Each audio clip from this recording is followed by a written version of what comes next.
breaking at the top of 4 relates to the Aftab Shraddha murder case. The Delhi police has now filed an application for polygraphy test of Aftab. They've done so in the Delhi court. The polygraphy test will be done only once the court gives permission. It's only after the courts go ahead that this test can be conducted. Let me go straight across to my colleague Anuj, who is joining us on the broadcast. Anuj, what more details do you have? जी बिल्कुल, Delhi police ने आज polygraphy test के लिए दिल्ली के Saket court में एक application दाखिल किया है और उम्मीद ये जताई जा रही है कि कल जब आफ्ताब को कोर्ट में पेश किया जाएगा उस दौरान जो है दिल्ली पुलिस को उम्मीद है कि इसकी परमिशन जो है मिल जाएगी। जाहिर तौर पर अगर बात किया जाए तो दिल्ली पुलिस ने नार्को टेस्ट की परमिशन ली थी, लेकिन पॉलीग्राफी टेस्ट की परमिशन नहीं ली थी। और नार्को से पहले चूंकि नियम है कि पॉलीग्राफी टेस्ट होता है, ऐसे में अब दिल्ली पुलिस ने ये एप्लीकेशन दाखिल किया है। हालांकि पॉलीग्राफी टेस्ट के लिए भी जो आरोपी होता है उसके कंसेंट की जरूरत होती है। ऐसे में देखना ये होगा कि क्या आफ्ताब जो है वो अपना कंसेंट देता है, वो इसके लिए तैयार होता है। तो निश्चित तौर पर उम्मीद यही जताई जा रही है कि कल जब आफ्ताब को पेश किया जाएगा उस दौरान पॉलीग्राफी टेस्ट के लिए भी कोर्ट ये पूछेगी कि क्या वो उसके लिए तैयार है। अगर वो अपनी हामी भरता है तो निश्चित तौर पर दिल्ली पुलिस को परमिशन मिल जाएगी, जिसके बाद पॉलीग्राफी टेस्ट और नार्को टेस्ट जो है वो कराया जाएगा। लेकिन इस बीच जो है कई सारी चीजें पुलिस को मिली है, उसको लेकर भी पुलिस अपनी इन्वेस्टिगेशन को आगे बढ़ा रही है। जैसे को कहा जा सकता है कि जबड़े नुमा चीज मिला है, जिसमें कुछ दांत के अंश भी मिले हैं, जिसको लेकर आज दिल्ली के एक डेंटल क्लिनिक पर पुलिस ने ओपिनियन लिया है। साथ ही साथ पुलिस को जांच के दौरान ये पता चला है कि श्रद्धा ने मुंबई में अपना रूट कैनाल कराया था। ऐसे में उस डॉक्टर से भी संपर्क किया जाएगा और उससे भी ये जानकारी हासिल करने की कवायद की जाएगी कि क्या ये जो दांत के हिस्से हैं ये श्रद्धा के हो सकते हैं या नहीं। तो इन तमाम चीजों को लेकर फिलहाल पुलिस अपनी इन्वेस्टिगेशन को आगे बढ़ा रही है। वहीं अब दिल्ली पुलिस को उम्मीद है कि उसे पॉलीग्राफी टेस्ट की भी अगर इजाजत मिल सकती है, जिसको लेकर उन्होंने ये एप्लीकेशन जो है दाखिल किया है। जी, तो ये वैसे एक प्रोसीजर होता है, अगर आपने नार्को टेस्ट कराना है अनुज, तो उससे पहले आपको पॉलीग्राफी टेस्ट करवाना होता है। तो ये एक प्रोसीजर हो गया है। अब मुझे ये बताइए अनुज और ये समझाइए कि दिल्ली पुलिस क्यों सोचती है कि बार बार आफ्ताब झूठ बोल रहा है और उनको भटका रहा है? जी देखिए, जहां तक दिल्ली पुलिस की अगर बात किया जाए तो निश्चित तौर पर आफ्ताब से जो भी अब तक की पूछताछ हुई है, कहीं ना कहीं दिल्ली पुलिस को ये लगा है कि वो गुमराह करने की कोशिश जो है वो कर रहा है। कई बार जंगलों में लेकर दिल्ली पुलिस उसको लेकर गई, जहां दिल्ली पुलिस ने कोशिश किया ये पता करने की कि उसने आखिरकार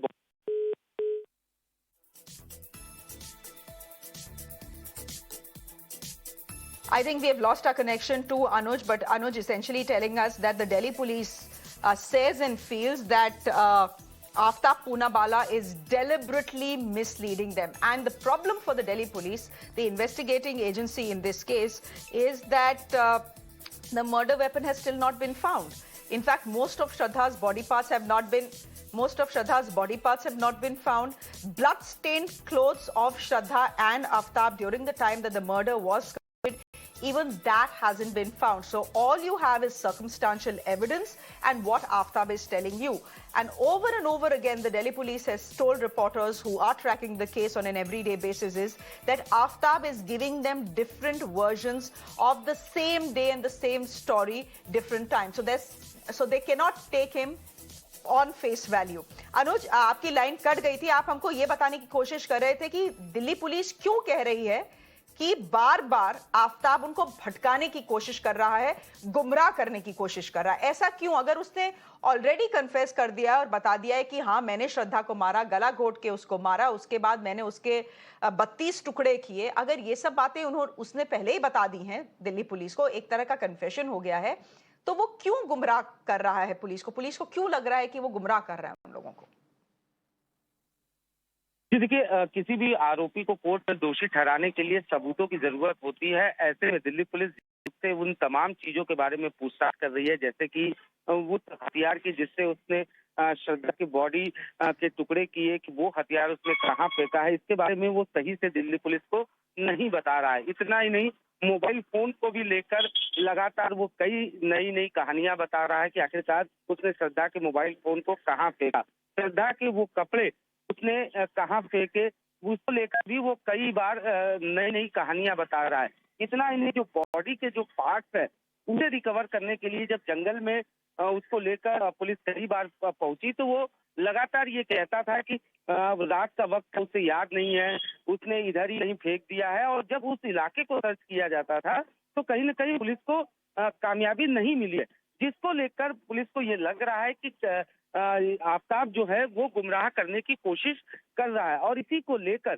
पुलिस ये चाहती है कि अगर उसका पॉलीग्राफी टेस्ट और नार्को टेस्ट कराया जाता है तो शायद इस जांच को एक नई दिशा मिल सके और शायद ये पता चल सके कि आखिरकार उसने जो बॉडी के तमाम पार्ट थे, सिर का जो हिस्सा था वो आखिरकार उसने सही मायने में कहाँ फेंका है और जो हथियार थे जिससे उसने बॉडी के टुकड़े किए उसको उसने कहाँ छिपाया है। ये तमाम चीजें ऐसी हैं जो कि कोर एविडेंसेस हैं और इसकी जरूरत हमेशा पड़ती है कोर्ट में जब भी किसी आरोपी को दोषी ठहराया जाना होता है।